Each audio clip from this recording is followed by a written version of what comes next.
बिस्मिल्लाहिर्रहमानिर्रहीम। अस्सलाम वालेकुम नाज़रीन, आप यूट्यूब चैनल देख रहे हैं। मैं इमरान खान हूँ। सबको निकलना पड़ेगा, सबको ये काम करना पड़ेगा, सबको रिस्पॉन्सिबिलिटी लेनी पड़ेगी, क्योंकि इमरान खान अपनी लड़ाई नहीं लड़ रहा।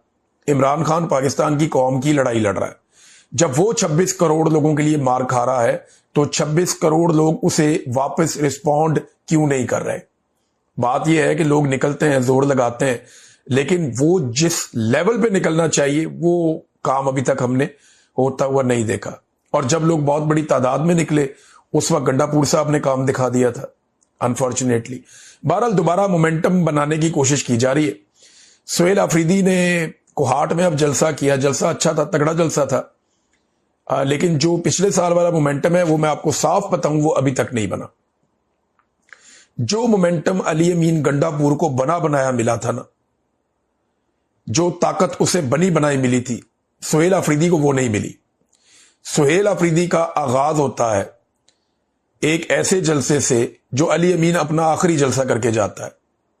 अली अमीन का जो आखिरी जलसा था उसके अंदर तो लोग बात ही नहीं सुन रहे थे, तकरीर ही नहीं सुन रहे थे। पंजाब से लोग गए थे, फिर भी जलसा का कामयाब ये उस तरह जलसा नहीं हुआ था जो पेशावर में अली अमीन आखिरी जलसा करके गया। तो ये मोमेंटम बिल्कुल तोड़ कर चला गया था। सुहेल आफरीदी अब उसको ऊपर की तरफ उठा रहा है, करते करते काफी बेहतरी आ गई है। लेकिन मैं आपको साफ बात बताऊं तो पिछले साल जितना मोमेंटम नहीं है जो पाकिस्तान तहरीक इंसाफ ने बना लिया था। लेकिन बड़े सख्त बयान था जो अब शुरू हो गए। सुहेल आफरीदी ने कहा कि डी चौक से आजादी लेकर आएंगे या कफन पहनकर वापस आएंगे। ये बात अली अमीन गंडापुर ने भी की थी, लेकिन गंडापुर साहब अपनी बात पे पूरा नहीं उतरे। वो कह रहे थे मैं कफन लेकर जाऊंगा, कफन पहनकर वापस आऊंगा, मर के वापस आऊंगा, गोली खाऊंगा। लेकिन जैसे ही गोली चली अली अमीन गंडापुर डी चौक से फरार हो गए, बल्कि बहुत पहले ही एक चौक था वहां से फरार हो गए। फिर उससे पहले जब मुकाबला करने का टाइम था वो पहाड़ियां चढ़ गए। तो गंडापुर साहब ने सारा मोमेंटम ही तोड़ के रख दिया, एतबार ही लोगों का खत्म कर दिया। अब सुहेल आफरीदी साहब ने यह स्टेटमेंट दिया है, पहले मौका जाया कर दिया गया। देखिए 2024 में और 2025 में फर्क क्या है ये आप समझिए। गंडापुर को ऐसी कौन कौन सी चीजों की सहूलत मुयस्सर थी जो सुहेल आफरीदी को आज मुयस्सर नहीं है। सुहेल आफरीदी को ज्यादा मेहनत क्यों करनी पड़ेगी, ज्यादा काम क्यों करना पड़ेगा, उसकी वजह बताता हूं आपको मैं। सबसे पहली वजह यह है कि 2024 में मौजूदा मिलिट्री रजीम या आसिम मुनीर साहब या शहबाज शरीफ साहब, इनकी डोनाल्ड ट्रंप के साथ कोई यारी नहीं थी। 2024 में ये उतने तगड़े नहीं थे अमेरिका के साथ ताल्लुकात में जितने तगड़े ये 2025 में हो चुके हैं, नंबर एक। नंबर दो, भारत से लड़ाई नहीं हुई थी। भारत से लड़ाई होती है मई 2025 में और उसके बाद उनके तैयारे गिर जाते हैं, जिसकी वजह से पाकिस्तान की एस्टेब्लिशमेंट को यह लगना शुरू हो जाता है कि अब हमें किसी किस्म की बातचीत की या बैकफुट पे जाने की जरूरत नहीं है। हमने एक कारनामा कर दिया, इसी के भरोसे हम बहुत टाइम गुजार लेंगे। आसिम मुनीर साहब के पास ये ताकत कभी नहीं थी जो आज है। आज वो फील्ड मार्शल भी है, ताहयात इस्तिस्ना भी है और ताहयात मुराद भी है, उनको हटाने का तरीकाकार भी कोई नहीं है। तो आसिम मुनीर साहब 26वीं और 27वीं तरमीम के बाद अपने तौर पे अपने आप को नाकाबिले तस्खीर बना चुके हैं। उनके दिमाग में तो यही चल रहा है ना, वो तो मेरा रब जानता है कि हकीकत क्या है और किसी के साथ होना क्या है। वो तो एक एक पत्ते के बारे में इल्म रखता है, तो होगा क्या वो तो हमारा रब जानता है। लेकिन वो इस कदर इख्तियारात के मालिक नहीं थे पिछले साल जब गंडापुर था। आज उनके पास बहुत इख्तियारात हैं। फिर चौथा ये है कि तहरीक का मोमेंटम बड़ा बना बनाया मिला था गंडापुर को, बड़ा तगड़ा।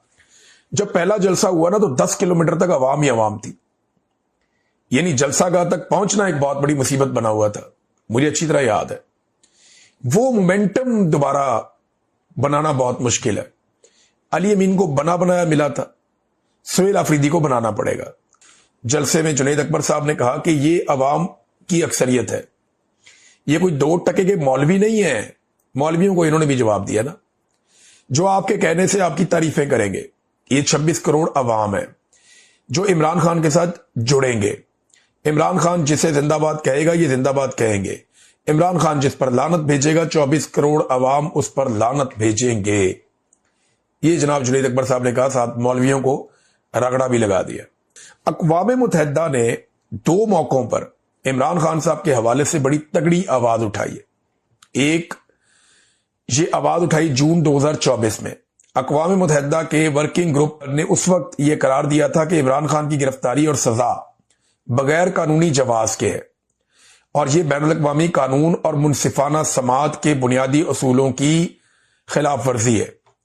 حکومت پاکستان عمران خان کو فوری اور غیر مشروط رہائی دے اور ہرجانہ ادا کرے، پہلے یہ کہا تھا، اور اب دسمبر 2025 میں ان کا دوسرا سٹیٹمنٹ آ جاتا ہے اور اس میں وہ کہتے ہیں کہ عمران خان کو مسلسل قید تنہائی اور غیر انسانی اور تضحیک آمیز حالات میں رکھا جا رہا ہے، جو تشدد اور غیر انسانی ذلت آمیز سلوک کے زمرے میں آتا ہے۔ پاکستان فوری طور پر ان اقدامات کو ختم کرے، یعنی عمران خان کو رہا کیا جائے۔ یہ ہے ناظرین۔ اب میں آپ کے سامنے ایک خبر اور رکھتا ہوں ناظرین، یہ ایک تصویر ہے، یہ بہت زیادہ وائرل ہوگی، اس کو دیکھیں آپ۔ یہ عمران خان صاحب پش اپس لگا رہے ہیں۔ اب پتہ نہیں یہ آرٹیفیشل انٹیلیجنس سے بنی ہے، کیا ہوا ہے؟ بہت سارے صحافیوں نے، بہت سارے لوگوں نے، بہت سارے سیاستدانوں نے اس تصویر کو شیئر کیا ہے۔ مجھے شک ہے کہ یہ تصویر آرٹیفیشل انٹیلیجنس سے بنی ہے۔ یہ عمران خان صاحب کی ریئل پکچر شاید نہیں ہے، لیکن اگر یہ آرٹیفیشل انٹیلیجنس سے بنی ہے نا، تو بڑا ہی کوئی کمال آدمی ہے جس نے اس کو بنایا ہے۔ جس طریقے سے اس نے اس میں کام ڈالا ہے نا، وہ بہت ہی کوئی ٹھیک سافٹ ویئر ہے جو استعمال ہوا ہے، لیکن بعض اوقات لگتا ہے کہ جیسے یہ بالکل اصلی تصویر ہے۔ بہرحال یہ تو اب پاکستان تحریک انصاف یا عمران خان صاحب کی فیملی بتا سکتی ہے، لیکن یہ ایک تصویر وائرل بہت زیادہ ہو رہی ہے۔ یعنی عمران خان سے متعلق کوئی جھوٹی چیز ہے، سچی چیز ہے، کوئی بھی چیز ہے، کوئی خبر ہے، وہ عالمی افق کے اوپر چھا جاتی ہے، پاکستان کے اور پاکستان کے باہر سوشل میڈیا پہ پھر وہی دکھائی دیتی ہے۔ اس لیول کی مقبولیت عمران خان صاحب انجوائے کر رہے ہیں، اور عمران خان صاحب کی مقبولیت ہی ان کی سب سے بڑی دشمن بنی ہوئی ہے، کیونکہ اسٹیبلشمنٹ اسی ڈر سے عمران خان کو باہر نہیں آنے دیتی کہ یہ آدمی جیل سے باہر پاؤں رکھے گا اور ملک اس کا ہو جائے گا، پھر ہمیں کوئی پوچھے گا بھی نہیں، پھر یہی فیصلے کرے گا، ہمیں عمل درآمد کرنا پڑے گا۔ یہ اسٹیبلشمنٹ جانتی ہے، اچھی طرح جانتی ہے۔ ناظرین، اب یہ کوئی میجر مروت ہے، یہ اس کا اکاؤنٹ ہے، یہ دیکھیں آپ، یہ جناب میجر مروت، اس نے یہ ایک ٹویٹ کر دیا، اور یہ ایک جعلی ٹویٹ کر دیا جس میں لکھا ہے قبائلی پشتون عمران خان کے لیے اپنے بچے بھی مروا سکتے ہیں، بس ہم ان کو اشارہ کریں۔ علیمہ خان جناب اس کے اندر لکھا ہوا ہے۔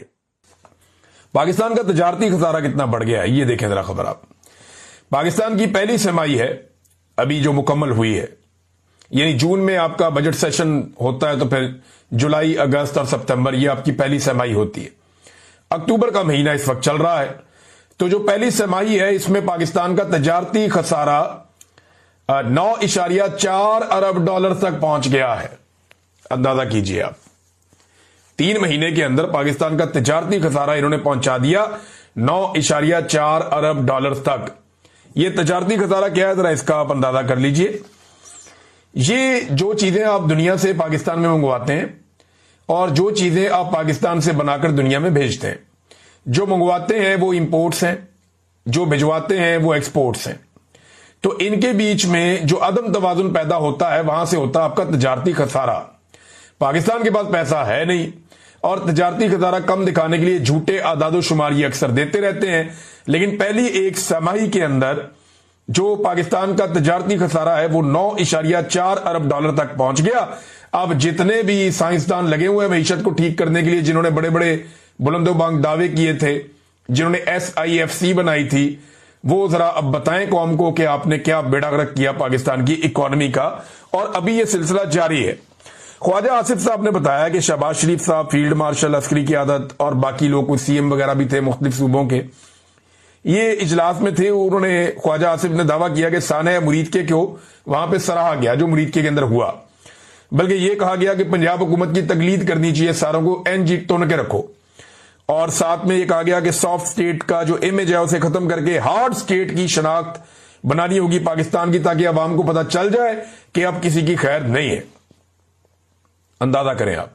اور میں آپ کو ایک بات کلیئر کر دیتا ہوں جو بظاہر دکھائی دے رہا ہے، وہ یہ ہے کہ پاکستانیوں کو تحریک لبیک کے خلاف خوفناک آپریشن کر کے ایک پیغام دے دیا گیا، اور یہ بتا دیا گیا ہے کہ اگر کسی نے مخالفت کی یا مزاحمت کی اسرائیل اور پاکستان کے ریلیشنز پہ یا پاکستان کی بدلتی ہوئی پالیسی پر، تو اس کے خلاف وہ کیا جائے گا جو यहां पे मुरीद के में किया गया है। ये एक एग्जाम्पल सेट की गई है रियासत की जानिब से।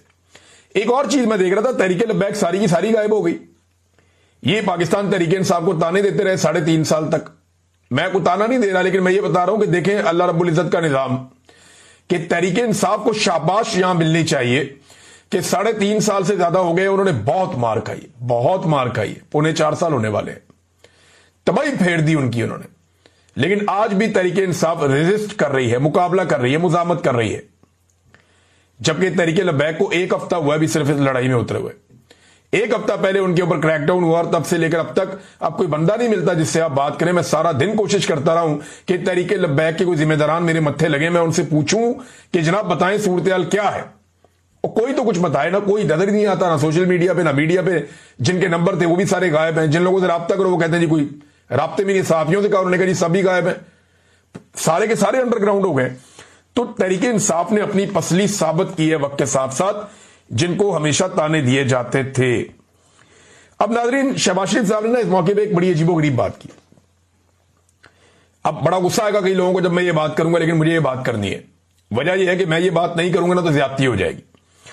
शहबाज शरीफ ने कहा कि मुझ समेत पूरी कौम आर्मी चीफ को खराज तहसीन पेश करती है। शहबाज शरीफ साहब, आप कौम के बिहाफ पे बात नहीं कर सकते। वजह यह है कि कौम ने आपको मुस्तरद किया है। आप आसिम मुनीर साहब के बिहाफ पे बात कर सकते हैं क्योंकि उन्होंने आपको मुंतखब किया है। कौम ने आपको मुस्तरद किया, आपको वोट नहीं डाले, लिहाजा आप कौम के बिहाफ पे कोई बात ना करें कि मैं कौम के हवाले से ये बात कर रहा हूं। कौम किस बात पे खराज तहसीन पेश कर रही है, जरा चंद चीजें मैं आपके सामने रख देता हूं। क्या कौम 9 मई पर खराज तहसीन पेश कर रही है या 26 नवंबर पर? सानह मुरीद के पे खराज तहसीन पेश कर रही है या 8 फरवरी 2024 के इलेक्शन चोरी करने पर, जबरी गुमशुदगियों पर खराज तहसीन पेश कर रही है या मईशत की मुकम्मल तबाही पर, जुल्म जबर और फस्तायत पर खराज तहसीन पेश कर रही है या दहशत गर्दी में बेपनाह और खौफनाक इजाफे पर, गुर्बत और महंगाई में बेपनाह इजाफे पर, या इद्दत जैसे घटिया केसों के ऊपर कौम खराज तहसीन पेश कर रही है, या फिर इसराइल के बारे में जो हमने पॉलिसी बदली है उस पर खराज तहसीन पेश कर रही है, पाकिस्तानियों के मुल्क छोड़कर जाने पर 30 लाख आदमी पाकिस्तान छोड़कर चला गया, या फिर सरमाया पाकिस्तान से लगातार बैरून मुल्क जाने पर खराज तहसीन पेश कर रही है, गंदम के स्कैंडल पर या चीनी के स्कैंडल पर, या बढ़ते हुए ड्रोन हमलों पर और रोज गिरती हुई लाशों पर, किस चीज पर पाकिस्तान की कौम खराज तहसीन पेश कर रही है? शहबाज शरीफ साहब, पाकिस्तान के कई इलाकों को नो गो एरिया बना दिया गया है। 30 लाख पाकिस्तानियों ने मुल्क छोड़ दिया है। खित्ते में सबसे कम हमारी इनकम होती चली जा रही है। गुर्बत, पाकिस्तान आधा जो मुल्क है वो गुर्बत की लकीर के नीचे जा रहा है और दुनिया के बदतरीन पासपोर्ट की फहरिस्त में हम शामिल हो गए हैं।